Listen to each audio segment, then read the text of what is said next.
புதுசாவே அந்த காலத்துல பாடி இருக்காரு. அது நாம இத்தனை பேருக்கு கொடுக்கறமே எப்ப மாறப்போகுதுன்னு நினைக்க மாட்டாங்க. பஞ்சபாண்டவர்கள் 5 பேர் காட்டுக்கு போயிட்டாங்க. துரியோதன் கூப்பிட்டு எங்க ஒளிஞ்சிருப்பாங்க கண்டுபிடிக்க முடியலையேன்னு கேட்கிறான். அதுக்கு அந்த குரு சொல்ற, மன்னா எந்த சீமையிலே பருவமழை தவறாமல் பொழிகிறதோ அங்க தேடுனா கிடைக்கும். அப்ப மழைக்கும் தர்மத்துக்கும் தர்மம் தலை காக்கும். தர்மம் தான் வாழ்க்கையில், தர்மமே நம்முடைய பாதையாக இருக்கும். தர்மம் தாழ்ந்து, தர்மம் தலை குனிந்து, அதர்மம் மேலோங்கி வருவது போல ஒரு சூழ்நிலை உருவாகி கொண்டிருக்கிறது. மனவள கலைஞர்களாகிய நாம் அனைவரும் அருட்கத்தை விரும்பியபடி அந்த தர்மத்தை, அந்த அறநெறியை, அந்த கர்ம யோகத்தை இயன்றளவு எல்லா மக்களுக்கும் கொண்டு செல்ல வேண்டும். முதலில் நாம் வாழ வேண்டும், உதாரண புருஷராக வாழ வேண்டும். பூகம்பம் வருவதும், சுனாமி வருவதும், தானே வருவதும், இப்ப வந்திருக்கிற எல்லாமே மக்கள் தர்மத்தை விட்டு விலகி இருக்கிறார்கள், விலகிக் கொண்டிருக்கிறார்கள் என்பது அர்த்தம் என்று ஞானி ரொம்ப ஒரு ஞானி அருமை எழுதியிருக்கார். சித்வானந்த சாமி சொல்ற திருப்புராத்துறை எனக்கு ரொம்ப பிடிச்சது. எப்படி மின்சாரம் எவ்வளவு ஓடி இருக்கிறது என்பதை உன் வீட்டில் பொருத்தப்பட்டிருக்கிற மீட்டர் காண்பிக்குமோ, கார் எத்தனை வேகத்தில் ஓடுகிறது என்பது எப்படி ஸ்பீடா மீட்டர் காண்பிக்குமோ, உன்னுடைய உடலிலே எவ்வளவு உஷ்ணம் என்று உஷ்ணமானி காண்பிக்குமோ, அதுபோல மக்கள் எவ்வாறு வாழ்கிறார்கள் என்பதை பெய்க்கும் மழை காட்டுகிறது. வான் சிறப்பு வள்ளுவ பெருந்தகர் சொல்ற. அதனால இப்ப நாம மழை பெய்யலைன்னா அன்னைக்கு பேப்பர் உடைச்சு கலதிக்கு கல்யாணம் பண்றது. எதுக்கா மழை பெய்யும்? இது என்ன தத்துவம் தெரியல, நமக்கு தெரியல. அதோட கலவி கல்யாணம் பண்ணா எப்படி மழை வரும்னு எனக்கு தெரியல. தெரியாது, நான் எப்படி சொல்ல முடியும்? அதனால அது ஏதாச்சும் இருக்குமே. அதனால நாம் எல்லாம்,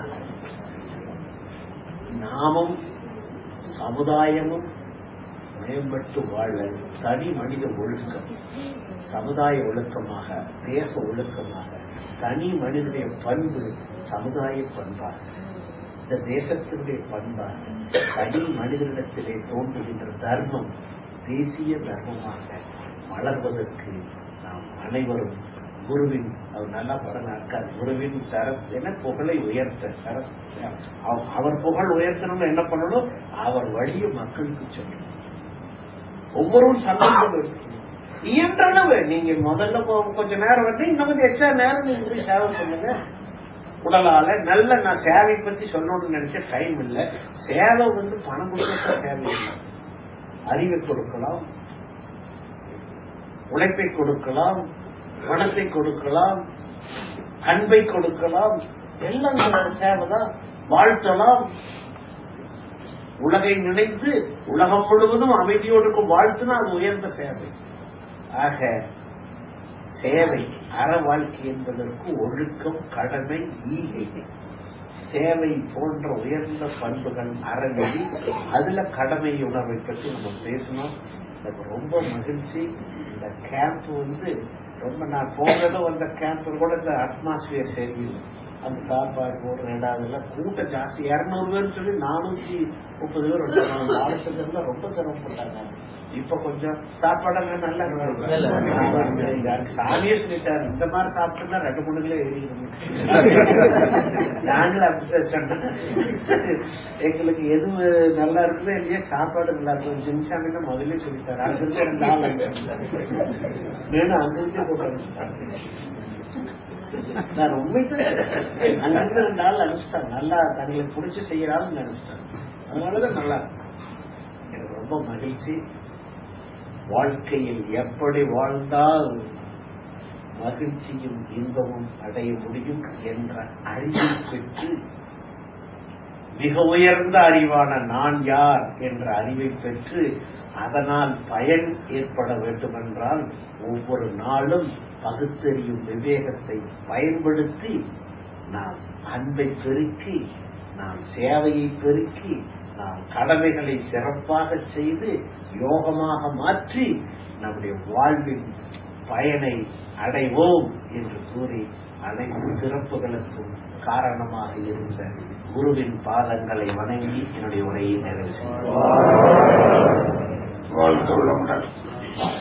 கர்மயோக நெறிகளை கர்மயோகத்தை பற்றி பேசுவதற்கு பொருத்தமான நம்முடைய தலைவர் அவர்களுடைய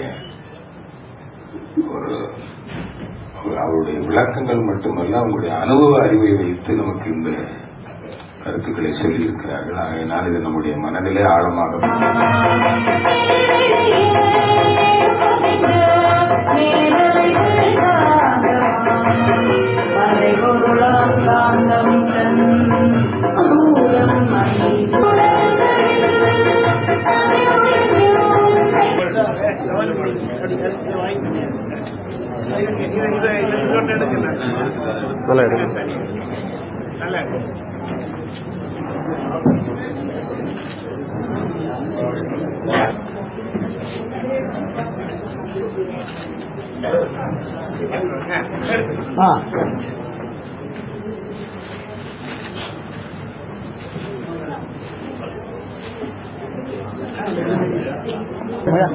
ஒரு நிமிஷம் சரி